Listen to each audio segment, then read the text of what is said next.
Assalamualaikum warahmatullahi wabarakatuh. Alhamdulillahirabbil alamin, hamdan syakirin, hamdan na'imin, hamdan yuafi ni'amahu wa yukafi'u mazidah. Ya Rabbana lakal hamdu kama yanbaghi jalali wajhikal karim wa azimi sultanik. Allahumma sholli ala sayyidina Muhammad wa ala ali sayyidina Muhammad.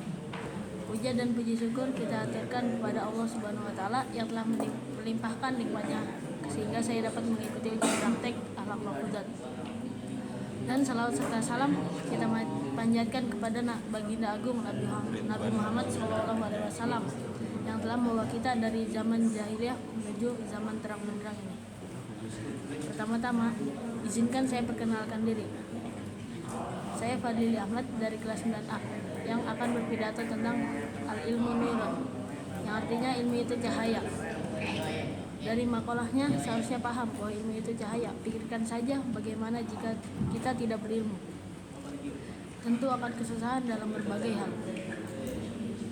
Bismillahirrahmanirrahim. Qul hal yastawil ladzina ya'lamuna wal ladzina la ya'lamuna innama yatadzakkaru ulul albab. Yang artinya, katakanlah, apakah orang-orang yang mengetahui dengan orang yang tidak mengetahui sebenarnya sama? Sebenarnya hanya orang-orang yang berakal sehat yang dapat menerima pelajaran. Surat ini Allah melengkapi semua dan menambahkan hanya orang-orang yang berakal sehat yang dapat menerima pelajaran itu. Berarti kita harus bersyukur kepada apa yang kita terima. Banyak orang yang tidak memiliki akal atau gila sehingga dia tidak belajar. Berilmu juga harus disandingi dengan beradab, baik kepada guru juga kepada teman, agar semua meridhoi apa yang kita dapatkan. Terutama kepada guru, janganlah kita membencinya. Seperti syairnya Imam Syafi'i, Bismillahirrahmanirrahim. Tasabbar ala muril jafamin mu'allimin fa in rasuba ilmi nafarad faman lam yadurrada ta'allam sa'adan tajarro azlal jahitulajabati, yang artinya bersabarlah atas pahitnya atau getirnya dan kerasnya kasarnya sebagai guru, karena kokohnya ilmu ada dalam kepedihan. Barang siapa belum pernah merasakan pahitnya menuntut ilmu, niscaya ia akan meratapi hinanya kebodohan sepanjang hidupnya.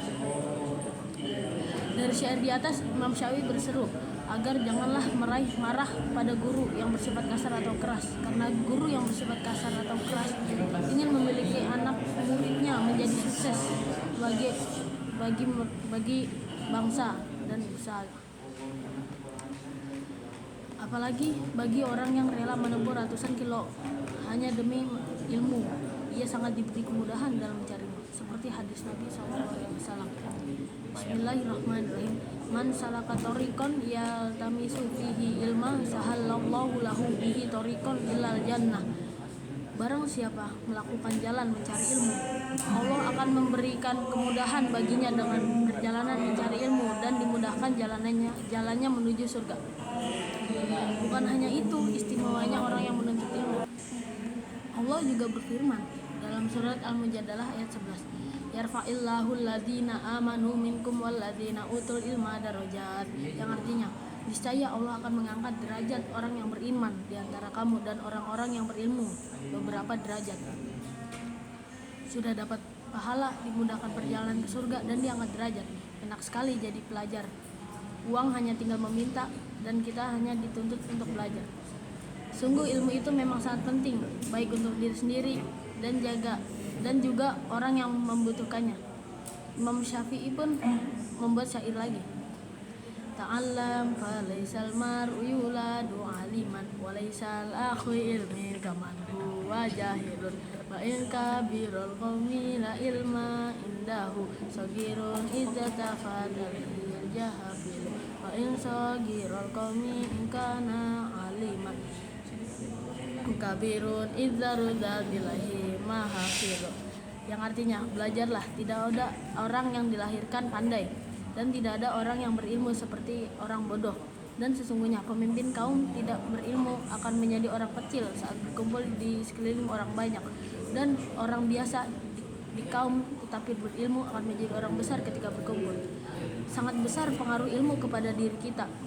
Jadi marilah kita menuntut ilmu sekuat-kuatnya, karena jika tidak punya ilmu maka kita akan meratapi hinanya kebodohan. Kita masih muda, jadi tuntutlah ilmu dengan ikhlas, tabah, dan rauplah semua ilmu yang kita tahu. Dengan begitu kita akan menjadi orang besar dan dikenang sepanjang masa. Lanjutan syair Imam Syafi'i. Wa man fatahu ta'limu waqta syababihi fakabir alaihi al-baquli wa fatihi. Wadatul fatawallahi bi ilmi wa tuqa idza lam yakuna la'ibradati. Yang artinya, barang siapa menyia-nyiakan waktu menuntut ilmu di masa mudanya, maka bertakbirlah 4 kali atas kematiannya, karena dia telah mati. Demi Allah, hakikat seorang pemuda adalah dengan ilmu dan takwa, sebab tanpa ilmu dan takwa tidak akan bermakna wujudnya. Berikut merupakan lanjutan Imam Syafi'i untuk menyerukan kepada seorang pemuda agar tidak menyia-nyiakan waktu mudanya, dan dijelaskan bahwa orang yang muda yang menyia-nyiakan waktu ditulis sudah mati karena tidak menuntut ilmu. Semoga dengan pidato singkat ini saya dapat menyelesaikan tugas pidatonya dan dapat merubah perilaku agar semakin giat menuntut ilmu. Karena ilmu itu cahaya, dan orang yang tidak berilmu disebutkan mati di masa mudanya apabila ada celaan, kekurangan, dan kurang efisien dalam bahasa. Mohon dimaafkan karena setiap manusia tak luput dari dosa dan lupa. Wabillahi taufiq wal hidayah. Wassalamualaikum warahmatullahi wabarakatuh.